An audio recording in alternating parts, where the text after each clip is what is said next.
Et notre invité ce matin est Emmanuel Hirsch, professeur d'éthique médicale à la faculté de médecine. Emmanuel Hirsch, bonjour. Bonjour. Merci d'être avec nous sur Radio J. Ministre de la Santé Olivier Véran a écrit hier soir sur Twitter que plus de 5000 vaccinations ont été effectuées hier en France dans une trentaine d'hôpitaux. Est-ce que ça y est, la France est en train de rattraper son retard sur les autres pays, comme l'avait d'ailleurs, comme s'était engagé à le faire et l'avait affirmé hier matin le même Olivier Véran? L'enjeu, à mon avis, c'est pas de rattraper son retard, c'est qu'il y ait une relation de confiance qui soit rétablie entre notre société et ceux qui gouvernent. Et ceux qui gouvernent comme ils le font, c'est-à-dire d'une manière très aléatoire, avec des contradictions, et on ne sait plus comment se repérer.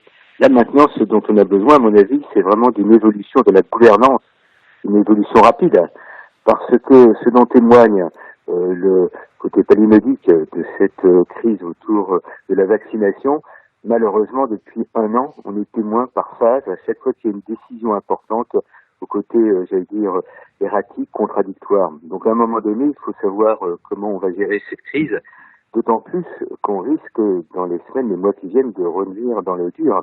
C'est-à-dire, on nous parle nouveau de la complexité de ce virus avec un mutant ou un variant qui risque de nous confronter nouveau à une période difficile. En plus, il y a un contexte humain, un contexte social qui est devenu de plus en plus dramatique. Vous avez les personnes au-delà de la lassitude qui sont dans une espèce de désespérance, sans véritable projet. Oui. Donc, on est sur Radio J, on est dans une radio communautaire avec des valeurs extrêmement fortes. Ce qui me manque aujourd'hui, c'est un discours sur les valeurs de solidarité. Il n'y a pas uniquement le vaccin. Le vaccin, c'est peut-être un impératif. Je me pose même la question en tant qu'enseignant l'éthique médicale, jusqu'à quel point on n'a pas trop sacralisé la notion de consentement. Je pense que c'est pas uniquement le consentement. Quand on est dans une société confrontée à une crise majeure, à une crise vitale, il faut voir quels sont les impératifs. Et donc aujourd'hui, on est dans des procédures, on est dans des protocoles qui ne correspondent pas réellement aux enjeux de la réalité. On parle donc effectivement de cette campagne de vaccination. Est-ce que l'ordre de priorisation, le calendrier est le bon pour vous?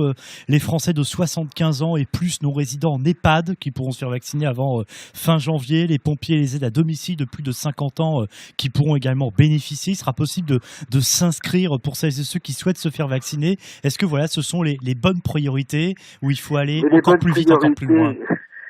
Quand on parle de priorisation, il faut une intelligence du réel. Moi, dès le départ, j'ai dit que les résidents dans les EHPAD ne sont pas véritablement les personnes prioritaires. Non pas qu'on ne devait pas les prendre en compte, mais on savait qu'il y avait toute une complexité dans la mise en œuvre de leur vaccination, précisément parce que dans les EHPAD, c'est des personnes souvent très âgées, des personnes qui sont quelquefois atteintes de maladies neurocognitives, donc qui ne sont pas en capacité de consentir et qu'il faut respecter. D'ailleurs, pour parenthèse, quand vous êtes dans un lieu comme un EHPAD, vous êtes dans un lieu collectif, on peut se demander dans quelle mesure vous n'avez pas aussi un devoir de vous vacciner dès lors que vous avez une responsabilité vis-à-vis de tiers. Mais dès le départ, ça devait être les professionnels de santé qui sont les plus exposés, les professionnels également qui interviennent au domicile de personnes âgées. Vous voyez cette discrimination entre les personnes âgées qui sont au domicile ou celles qui sont dans des institutions est inacceptable. Vous avez plus de personnes âgées qui sont au domicile et qui ne sont pas qu'en situation de vulnérabilité. Vous voyez, il y a aussi quelque chose qui me choque aujourd'hui dans le discours.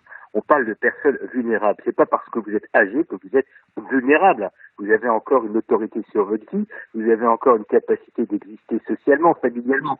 Donc on est dans des espèces de critères qui sont totalement discutables. J'avais dit, en ce qui me concerne, mais moi je ne suis pas au gouvernement, il fallait prendre en compte déjà les personnes qui veulent se faire vacciner, c'est l'air de rien, mais qu'elles soient âgées ou pas, il y avait déjà à répondre à cette attente, à une demande extrêmement forte, et pas uniquement pour soi, c'est aussi pour les autres, d'une manière aussi, comme quand on porte le masque, d'assumer nos responsabilités vis-à-vis de la société. Donc les choix, la hiérarchisation des choix n'a pas été bien faite, elle a été faite sur des motifs médicaux. Par exemple, quand la HAS effectivement dit on va mettre le vaccin à disposition des plus vulnérables, des plus exposés. Et dans une crise de cette nature, on est tous exposés, on est tous vulnérables. Donc voilà. Donc aujourd'hui, il y a une redistribution en quelque sorte du dispositif. Ce qui est dramatique, c'est que c'est face à la pression sociale, c'est face à l'Académie nationale de médecine qui a trépigné pour dire avançons, qu'on avance. comment voulez-vous prendre au sérieux ceux qui aujourd'hui décident? D'ailleurs, on ne sait pas au nom de quels critères. Un jour c'est un point, un jour c'est un autre. Donc moi je suis pour avoir confiance dans les décideurs politiques. Mmh. On sait, on peut s'imaginer que notre président de la République est lassé, voire j'allais dire, entre le terrorisme, entre les responsabilités sociales, entre le fait qu'il veut être aussi le médecin de la France, et à un moment donné, il ne faut pas cumuler, j'allais dire, les responsabilités qu'on n'est pas en capacité d'assumer. Il y a trop de structures intermédiaires qui sont amenées à décider ou à se contredire. Donc aujourd'hui, moi je suis pour une réforme véritablement de la gouvernance, remettre aussi le Parlement. Vous voyez, il y a quelque chose de ridicule. On nous dit qu'on va mettre en place un groupe de 30 citoyens qui vont se prononcer au courant de l'année, mais on n'a pas besoin des 30 citoyens. On est une société qui doit être partie prenante, qui doit être co-responsable, on a une représentation parlementaire, qu'on mette de la transparence, de l'honnêteté, de la loyauté, et qu'on ne soit pas à naviguer à vue. Ce qui est tragique aujourd'hui, au moment où je m'exprime, c'est qu'on est en train de donner le sentiment aux gens, à chacun d'entre nous, que c'est tellement compliqué, qu'il y a tellement d'incertitudes, qu'on ne sait pas exactement comment faire. À un moment donné, il faut dire stop, et qu'on parte véritablement sur quelque chose qui renforce la confiance entre la communauté nationale et ceux qui les dirigent.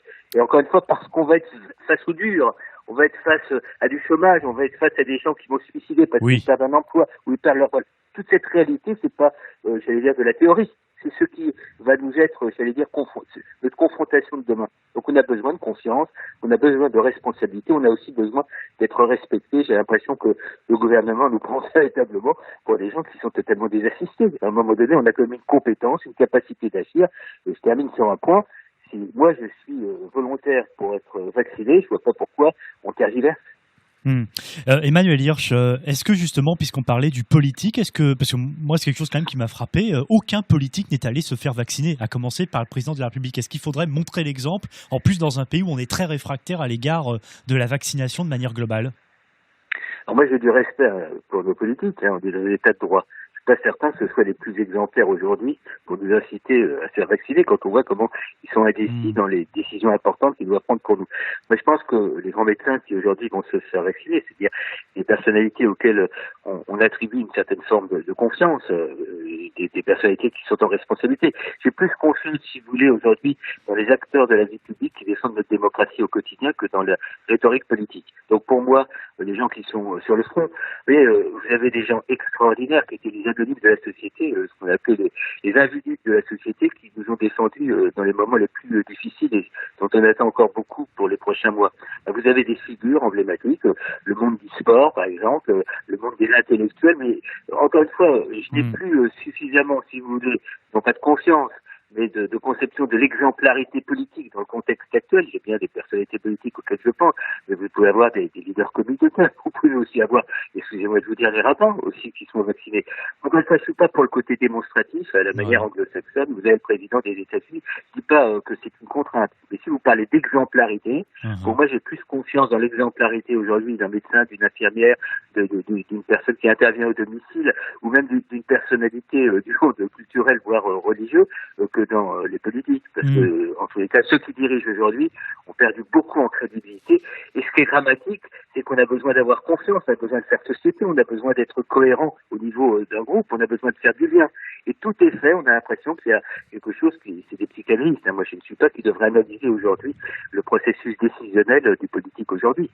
On parle évidemment de cette campagne de vaccination, Emmanuel Hirsch, professeur d'éthique médicale à la faculté de médecine, mais le virus circule toujours, avec tous les indicateurs qui sont à la hausse dans les derniers chiffres publiés hier soir, avec plus de 20 000 nouveaux cas en 24 heures. Est-ce que, oui ou non, un nouveau confinement est aujourd'hui inévitable? C'est pas moi, je suis pas. Oui, mais votre sentiment de ce que vous savez, de ce que vous voyez. Pour répondre d'un point de vue éthique, je pense que, vous savez, on a beaucoup discuté après le premier confinement sur retrouver notre liberté. Je pense que c'est pas la priorité de notre liberté, c'est vraiment notre responsabilité. Nos devoirs uniques vis-à-vis de nous-mêmes et vis-à-vis de notre communauté. Et probablement qu'on a accepté demain des contraintes, pas que le confinement, d'un point de vue, il y a limitation dans la liberté d'aller et venir. Il y a aussi, me semble-t-il, à se déconfiner intellectuellement en disant, nous avons à découvrir qu'ensemble, nous devrons assumer des responsabilités. Elles dépassent le fait de se confiner.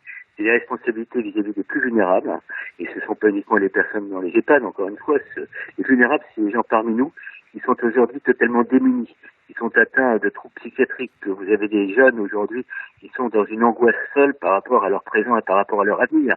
Vous avez des familles qui se sont déstructurées. Vous avez toute cette réalité et la réalité épaisse qui doit d'ailleurs mobiliser aussi notre communauté. Et notre communauté est forte en solidarité.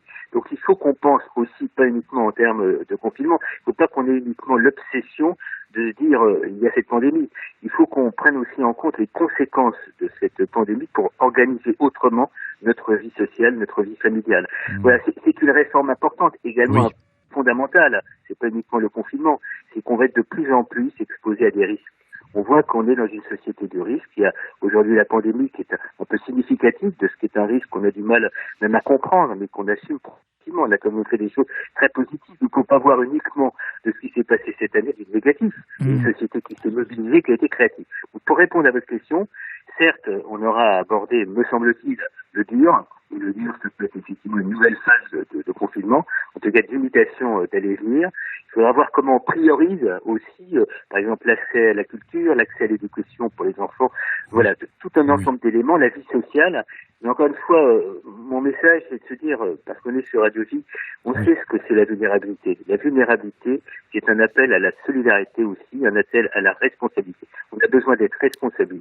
On a besoin d'être conscient de nos responsabilités. Et je pense qu'on peut agir ensemble contre le fléau, contre le virus, pas uniquement en termes de santé publique, en termes. Merci Emmanuel Hirsch, professeur d'éthique médicale à la faculté de médecine, d'avoir été avec nous ce matin.